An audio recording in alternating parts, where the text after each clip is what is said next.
welcome to this program. Thank you. Yes, you mentioned to me the dream that we in Iceland we should become a vanguard of publishing freedom.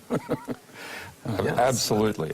So we see. And they were presenting this idea, which they called Switzerland of Bytes, which was basically to take the tax haven model and transform it into the transparency haven model. Why doesn't Iceland become the center for publishing in the world? Because it's going to be global. Julian and I, we were just throwing that idea out, just declaring on national television that we thought this would be the next business model for Iceland. So that felt pretty weird. Then realizing the next day that everyone wanted to talk about it. Iceland has seen some of the problems that happen when society becomes too secret. Wikileaks gave us the nudge that we needed. We had this idea, but we didn't know what to do with it. And they came and told us, and that is an incredibly valuable thing. WikiLeaks now team up with Icelandic activists and parliamentarians and together draw up a proposal that would transform Iceland into a haven for journalism. Herbert and I, and Birgir Jónsdóttir, and Rob Congrip, and Julian Assange, the five of us sat in this hotel room for about 4 or 5 hours and wrote the entire proposal from scratch. The proposal is adopted unanimously by Iceland's parliament. Just getting a bill accepted in the parliament is nearly impossible. And this is actually this is a huge victory for the parliament to have a proposal of this nature passed through the parliament with everybody saying yes. It's also a victory for WikiLeaks, who are now not only using disclosures as a weapon, but also directly influencing freedom of expression laws. The entire hacker world behind WikiLeaks is growing increasingly confident that their visions will lead to an improved society. Well, I think people that are dealing with systems, and technologically oriented people are dealing with systems, they understand systems pretty well. And if you look at society, that's just yet another system.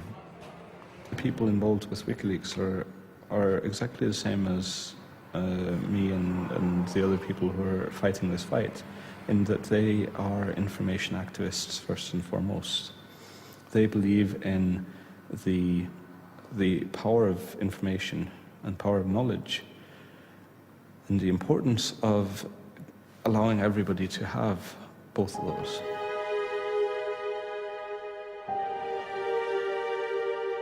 Perhaps it's similar convictions that prompt a young former American hacker to make one of the most crucial decisions of his life. Bradley Manning, serving as an intelligence analyst with the US Army in Iraq early 2010, has, just like millions of other Americans in the military or civil service, access to a massive database of classified information. He discovers indications of crime and corruption and tells another hacker, Adrian Lamo, about it.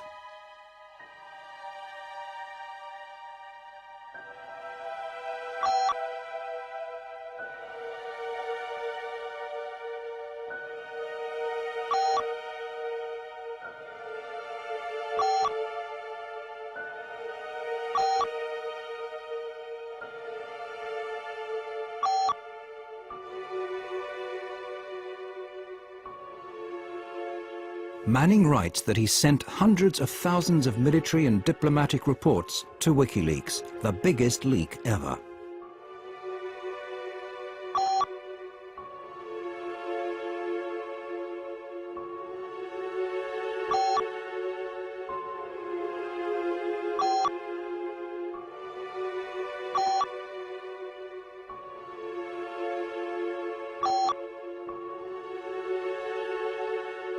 Manning puts his faith in WikiLeaks.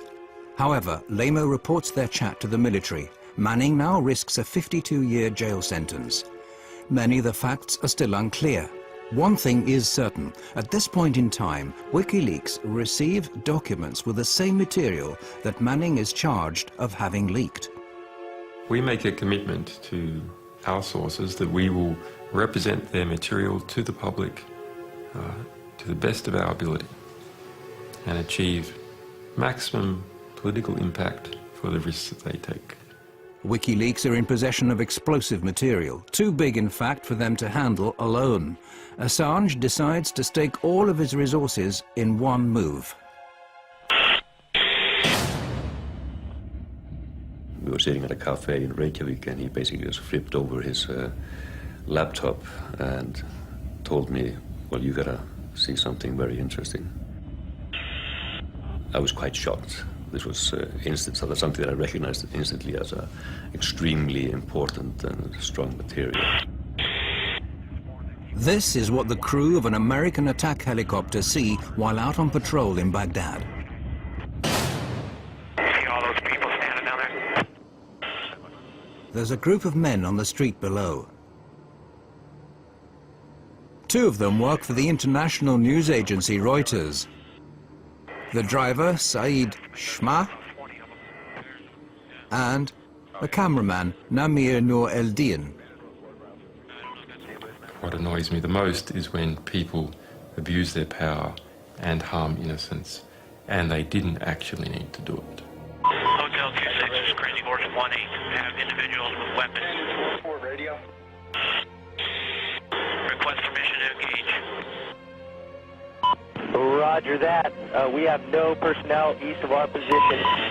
For me, personally, somebody that had spent so much effort into try to stop this war, that at least if this would be shown to people, that it might give people enough motivation to try to stop the next one. All right, we'll be engaging.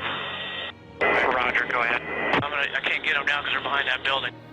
What shocked me with the video was how the high resolution, the quality of it, the excessive use of force to shoot people with hollow 30mm bullets that are designed to penetrate armored vehicles and tanks, basically shot to pieces. Let me know when you gather. Or shoot. Light them all up. Come on, fire. Hey, Roger. Shoot. Shoot.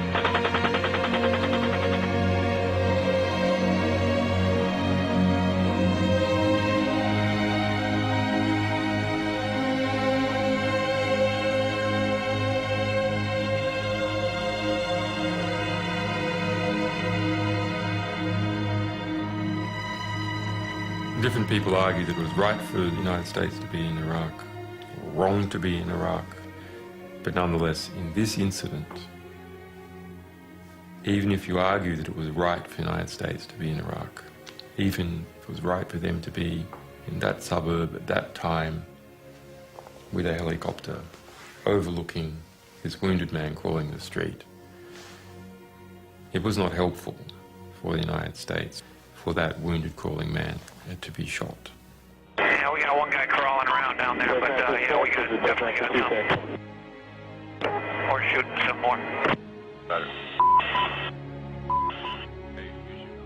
The Reuters employee, Saeed Shma, has been seriously wounded. He's getting up. Maybe he has a weapon in his hand? No, I haven't seen one yet. It is very important to offer a voice to the voiceless. Nobody really believes the people on the ground when they're trying to tell what the war crimes that are occurring, and that happened to the people there. So I offered to help with this in any which way possible. Bushmaster, Crazy Horse, we have individuals going to the scene. Looks like possibly picking up bodies and weapons. Hey, we need to stop that so we can get down there. We need to stop that. You see my location? To engage, picking up the wounded. Yeah, we're trying to get permission to engage. Come on, let us shoot. A father driving his children to school catches sight of the injured man and stops to help him.